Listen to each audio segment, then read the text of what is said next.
Halo semuanya dan selamat datang. Kali ini kita akan membahas sesuatu yang benar-benar bisa mengubah cara kita memandang teknologi dalam pelayanan gereja. Seringkali kita berpikir bahwa teknologi ya sekedar alat bantu saja kan? Nah, gimana kalau ternyata teknologi itu bisa jadi sesuatu yang jauh lebih besar? Oke, untuk memulainya, mari kita renungkan pertanyaan ini sama-sama. Apakah platform digital yang kita punya itu cuma seperti mikrofon yang suaranya lebih keras dan jangkauannya lebih jauh? Atau jangan-jangan ini adalah sebuah ruang pelayanan yang sama sekali baru, sebuah mimbar yang kedua? Nah, untuk memahami kemana kita akan melangkah, kita perlu melihat dulu perbandingan antara pandangan tradisional dengan potensi yang baru. Ini bukan soal mengganti yang lama loh ya, tapi tentang membuka mata kita terhadap kemungkinan-kemungkinan baru yang luar biasa. Dan disinilah letak perbedaan mendasarnya. Lihat deh, mimbar pertama yang ada di gedung gereja, sifatnya fisik, lokal, dan terikat waktu. Ibadah selesai, pesannya pun berhenti di situ. Tapi mimbar kedua yang digital, itu tanpa batas, sifatnya global, dan yang terpenting, abadi. Pesannya bisa diakses kapan saja, menjadi warisan yang terus berdampak. Beda banget kan? Jadi, apa sih sebenarnya filosofi di balik konsep mimbar kedua ini? Kenapa ini bukan cuma sekedar live streaming ibadah di hari Minggu? Ada pemikiran teologis dan strategis yang jauh lebih dalam di baliknya. Intinya begini, kita mulai melihat semua infrastruktur digital kita, kamera, internet, aplikasi, bukan lagi sebagai peralatan biasa, tapi sebagai sebuah ruang sakral. Ya, sebuah tempat kudus untuk pelayanan. Setiap piksel di layar dan setiap gelombang suara yang kita kirimkan itu adalah bagian dari pelayanan Injil ke seluruh dunia.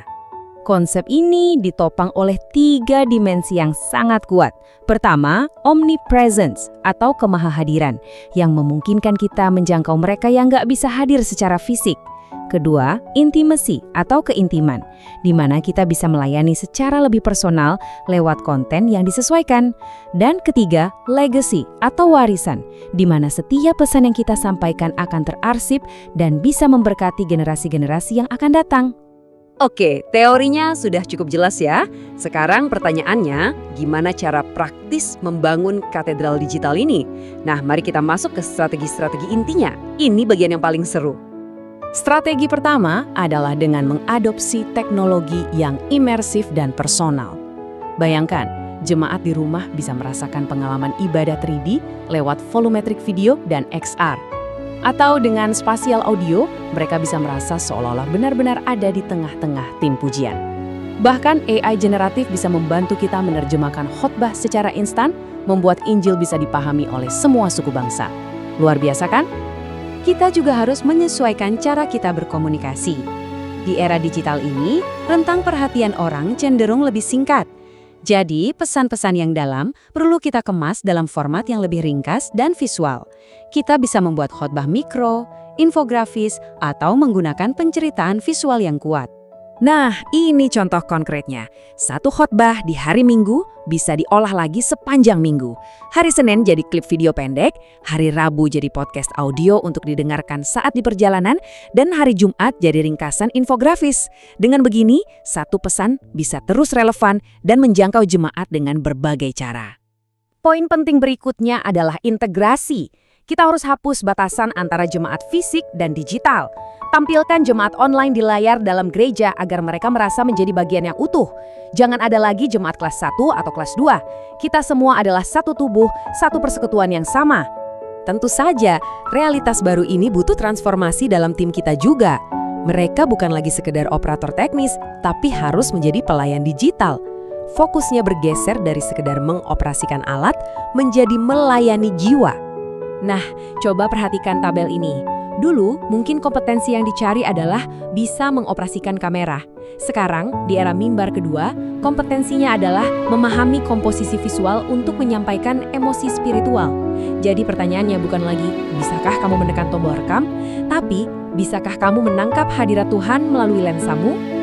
Dari sini, lahirlah peran-peran baru yang keren banget. Ada experience director yang mengatur atmosfer ibadah, ada digital chaplain yang menjadi penerima tamu di ruang obrolan online. Mereka ini bukan didefinisikan oleh alat yang mereka pegang, tapi oleh fungsi pelayanan yang mereka jalankan. Oke, dengan semua kecanggihan ini, muncul pertanyaan penting. bagaimana kita menjaga fokus spiritual kita, dan yang lebih penting lagi, bagaimana kita mengukur keberhasilan yang sejati. Prinsip utamanya harus selalu ini, high tech, high touch. Semakin canggih teknologi yang kita gunakan, sentuhan manusianya harus semakin dalam. Teknologi harus menjadi jendela untuk melihat Tuhan, bukan cermin untuk memamerkan kecanggihan kita sendiri.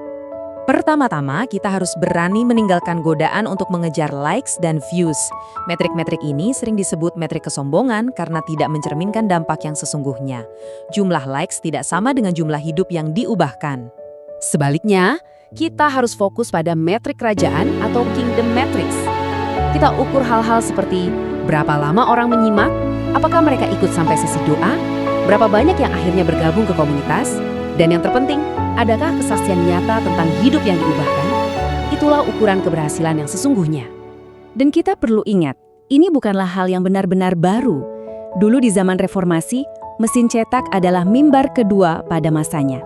Hari ini, internet adalah mesin Gutenberg kita. Kita adalah bagian dari sejarah panjang penggunaan teknologi untuk kemuliaan Tuhan. Pada akhirnya, pergeseran paradigma ini membuka sebuah kesempatan pelayanan yang tanpa batas. Gereja tidak lagi dibatasi oleh 4 dinding. Pertanyaannya sekarang kembali kepada kita. Di atas kanvas digital yang begitu luas ini, mahakarya apa yang akan kita bangun bersama?